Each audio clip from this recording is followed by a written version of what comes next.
CBS 17 News. Breaking right now, rescuers are rushing to uncover at least one person who was trapped underground at a construction site. That's right. We are just getting this information into our newsroom this afternoon. CBS 17's Susanna Black is on the scene right now. She's going to tell us what we know so far. But again, we are just getting information. Angela Taylor, our evening anchor, called us earlier from the scene. So very active scene going on right now. All right, let's go to Susanna. Susanna, what can you tell us? Hey guys, we are here on a construction site right across from Triangle Town Center. I'm going to go ahead and move out of the way. Our view is a little bit obstructed. This is the only vantage point we can get. Police do have Triangle Town Center Boulevard blocked off going away from the mall.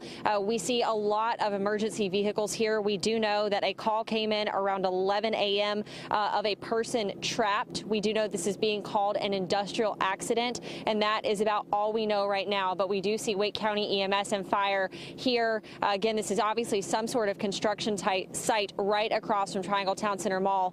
We are actively working to learn new details about what's going on here, and as soon as we get a better idea of what's going on, we will be sure to bring it to you right here. For now, we're live in Raleigh. Susanna Black, CBS 17 News.